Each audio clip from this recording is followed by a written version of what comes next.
अस्सलामुअलैकुम वरहमतुल्लाहि वबरकातुहू। आज का हमारा टॉपिक है ladies ring with engraving techniques. ये है एक लॉन्ग लेडीज़ रिंग। सबसे पहले हम रिंग के साइज़ के मुताबिक जो भी शैंक साइज़ या अपर साइज़ हम डिज़ाइन करते हैं उसके मुताबिक हम वैक्स की स्लाइस से एक पीस लेते हैं। आम तौर पे हम इसके लिए ट्यूब भी इस्तेमाल करते हैं, लेकिन यहाँ पे मैं ये चाह रहा हूँ कि सम टाइम हमारे पास ट्यूब नहीं होती, तो एक ऑल्टरनेट वे के तौर पे हम जो है वैक्स के स्लाइस से किस तरह ये रिंग तैयार कर सकते हैं। इसके लिए हम सबसे पहले अपर इसका टॉप जो रिंग का उसको हम स्लाइस से बनाएंगे। फिर इसका लोअर पोर्शन जिसको हम टेक्निकली शैक बोलते हैं, शैक हम बैंड से बनाएंगे, ट्यूब से ट्यूब से, राउंडेड ट्यूब से।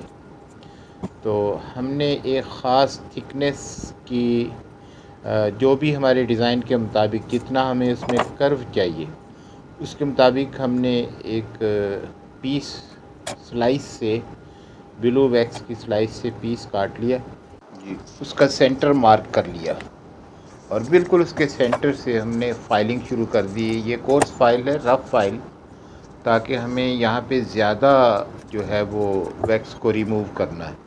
उसके लिए हम कोर्स फाइल इस्तेमाल करेंगे ताकि स्पीडी हमारा काम हो सके। देखिए यहाँ पे आप देख रहे हैं कि ना वो कर्व बन रहा है इसके अंदर ना, ये हमने उसकी ज़रूरत के मुताबिक अंदर से कर्व, और उसको हम साइज़ भी चेक करेंगे। हमें 17 mm साइज़ चाहिए, तो आया ये कर्व बनाने के बाद में जो हमारा ये वैक्स का पीस है ये 70 तक पहुंच गया या नहीं। तो 17 हमारा साइज़ है। इसके बाद में हमने ऊपर से इसका कर्व बनाना शुरू कर दिया, यानी ऊपर से इसको हाफ राउंड स्टाइल में। और इसमें एक चीज़ का आपने ख्याल रखना है कि फ़ाइल को देखें मूव करना उसी प्रोफाइल के मुताबिक जो हमें शेप चाहिए। अब हमें यहाँ पे ऊपर से राउंडेड चाहिए, तो हमने इसको थोड़ा सा फ़ाइल को घुमाना है। अब ये देखें दोनों तरफ से ये हाफ ट्यूब जैसे हो उतना उस शेप में हमने इसको काट लिया डिज़ाइन के मुताबिक। ये देखिए इसके मुताबिक हमने साइडें भी इसकी थोड़ी थोड़ी काट ली जो डिज़ाइन के रिक्वायरमेंट है। अब इसका टॉप हमारे पास तैयार है। अब हम इसका लोअर पोर्शन यानी शैंक जो उंगली में पहना जाता है वो हिस्सा, उसको शैंक बोलते हैं। तो शैंक हम इस ट्यूब से बनाएंगे। तो ट्यूब से हमने रिक्वायर्ड पीस जितना हमें चाहिए उतना काट लिया, ये देखिए इस तरह से। और ट्यूब काटने के बाद में हमने इसका साइज़ मेजर करना है, इसकी थिकनेस चेक करनी है, इसकी विड्थ चेक करनी, और इसको पीस को आप रख कर देखेंगे हमें कितना पोर्शन इसमें से काटना है। तो वही सबसे पहले, जैसे मैंने पहले भी दूसरी एक्सरसाइज में मैं बताता रहा हूँ कि सबसे पहले हमें इनर साइज़, हमें अंदर का डाया रिक्वायर्ड उसके मुताबिक इसको खुला करना है शैंक को। इस ट्यूब का आमतौर पे 16 mm डाया होता है, हमें 17 चाहिए, तो गोया हमें 1 mm और इसको खुला करना है। तो उसको हम डिवाइडर से मार्क करेंगे उसी तरीके से जैसे पहले भी दिखाया था मैंने। तो लाइन ड्रॉ करने के बाद भी अब हमारे पास एग्जैक्ट साइज़ है कि हमें, ताकि हमारी फ़ाइल इसको ओवर कट ना करे, ओवर जो फाइलिंग ना हो, तो उसके मुताबिक हम इसको ना अंदर से 1 mm कम करने के बाद में इसकी हमें विड्थ को, जो शैंक है इसका एक जो नीचे का पोर्शन है उसे हमें इसको नैरो करना है, यानी टेपर करना है। तो मिसाल के तौर पे यहाँ पे मैं आपको बताऊँ कि इसकी टोटल वेट जो है ना इस बैंड की, ये 16 mm है, तो हमें 6 mm चाहिए। तो हम इसको जो है वो 5 mm एक साइड से, 5 mm दूसरी साइड से काट देंगे, तो ये टेपर हो जाएगा। ये देखें इस तरीके से। अब हमें इसके टॉप को उसके साथ जोड़ना है। तो इस बैंड का जो एक्स्ट्रा पोर्शन है उसको मार्क कर लेना, जैसे यहाँ पे अभी मार्क करते हुए दिखाया। ये मार्क करने के बाद में साइज़ एक दफ़ा फिर चेक कर ले ताकि हमें किसी किस्म की कन्फ्यूजन ना हो। इसको हमने काट लेना है आरी के साथ, या इसको ज्वेलर सॉ बोलते हैं। दोनों साइडों से काट के अब ये तकरीबन 3/4 बैंड हमारे पास मौजूद है, और ऊपर का अपर इसका, इन दोनों को हमने जोड़ना है। इसको अलाइनमेंट में रखकर हम काविये के साथ जो है, या इसको शोल्डर गन भी बोलते हैं या वैक्स शोल्डर भी बोलते हैं, इसकी कई किस्में, कई किस्म का ये आता है। बैटरी ऑपरेटेड भी होता है और ये इलेक्ट्रिक वाला भी होता है। यहाँ से हमने शोल्डर के साथ इसको जोड़ देना, दोनों पोर्शन दोनों साइडों से। अब ऊपर का टॉप और नीचे का शैंक ये आपस में, ये देखिए इस तरह से हमने जोड़ देने। इस जोड़ने के अंदर हमने इस बात का ख्याल रखना कि ये ओवर कुक ना हो। वैक्स की जो है वो ज़्यादा हीट होने से इसमें बबल पैदा हो जाते हैं, और वो बबल जो है वो कास्टिंग में बाद में प्रॉब्लम क्रिएट करते हैं। ये देखिए अंदर से भी हमने इसको जोड़ दिया, बाहर से भी जोड़ दिया।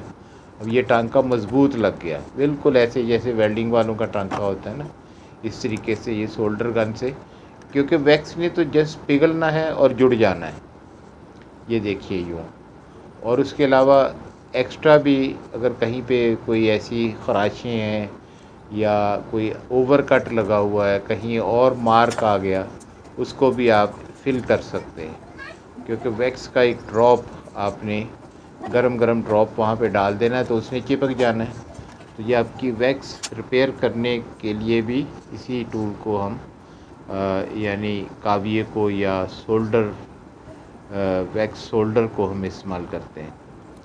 फिर दोनों को हमने मिलाने के लिए आपस में जो शोल्डर का मार्क था टांके का, उसको हमने फाइल कर दिया। ये बिल्कुल एक जान, पता ही नहीं चलता कि कहाँ पे टांका लगा था, कहाँ से ये जोड़ जुड़ा। ऐसे लग रहा है कि ये एक सिंगल पीस तैयार हो चुका।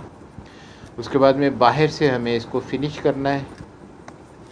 जो रफ़ फाइल के निशानात से उसको हमने मीडियम फाइल कट से जो है इसको हमने फाइल करके उन निशानात को रिमूव कर देना है। बाद में सैंडिंग भी कर सकते हैं, क्योंकि हमें इसको बिल्कुल पॉलिश कर लेना वैक्स को, क्योंकि अब हमने इस पे डिज़ाइन जो है ना वो कार्व आउट करना है। तो उसके लिए हमें सरफेस स्मूथ चाहिए और नीट चाहिए, ताकि हमारी जो मार्किंग है, जो हम इस पे डिज़ाइन का निशान लगाएंगे, वो बिल्कुल क्लियर हो। तो हमें दोनों साइडों पे इसके बॉर्डर लाइन छोड़नी है। ये समझो 1 mm की बॉर्डर लाइन हमने दोनों साइडों पे छोड़ दी है। ये डिवाइडर से हमने उसको मार्क कर दिया। थोड़ा सा टेल्कम पाउडर लगाएंगे ना, ये प्रोमिनेंट हो जाएगी, बिल्कुल वाजिया हो जाएगी ये लाइनें। और उसके बाद में हमने मार्कर, ये देखिए इस तरीके से, ताकि हमें लाइनें बिल्कुल विजिबल हों। हमने उन लाइनों के अंदर अंदर जो है ना वो ड्रॉ करना है डिज़ाइन।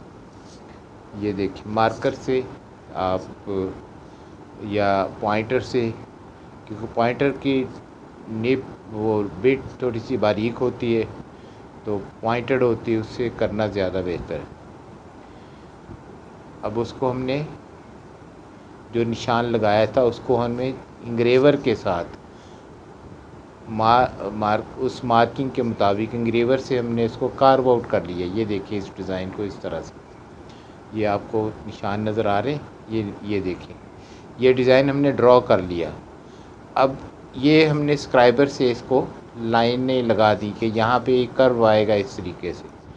इसको हमने ये कलम लेके, कलम भी बोलते हैं इसको, इंग्रेवर भी बोलते हैं, हैंड कार्वर भी बोलते हैं, इससे हमने उसके मुताबिक डिज़ाइन को कार्व आउट करना। अब पूरी रिंग के ऊपर हमने वो जो सर्कल में या हाफ सर्कल में डिज़ाइन है ना, वो हमने इसमें बना देना है। अब टेल्कम पाउडर लगाएंगे तो इसकी शक्ल वाजिया हो जाएगी। ये देखिए अब टॉप पे हमने इस पर एक स्टोन भी लगाना है। स्टोन लगाने के लिए हम 4 प्रॉन्ग इसके ऊपर सेट कर देंगे। डिज़ाइन बिल्कुल क्लियर हो जाए आपके लिए, वो आपको नज़र आ जाए। फिर उसके मुताबिक हम इसके ऊपर 4 प्रॉन्ग लगाकर ओवल स्टोन एक इसके टॉप के ऊपर हम सेट करेंगे। ये देखें ये तैयार है। अब हमें 4 प्रॉन्ग फिक्स करने हैं ताकि कास्टिंग के बाद में इसके ऊपर इस तरह से स्टोन जो है हम सेट कर सकें। ये देखिए ऐसे। अब ये फ़ाइनल है, इसकी फ़ाइनल लुक आपको दिखाने के लिए एक दफ़ा फिर इसमें टेल्कुम पाउडर जो है वो हम फिल कर देते हैं ताकि इसकी शक्ल बिल्कुल यूँ करके इसकी सारी कार्विंग क्लियर हो जाए आपके सामने।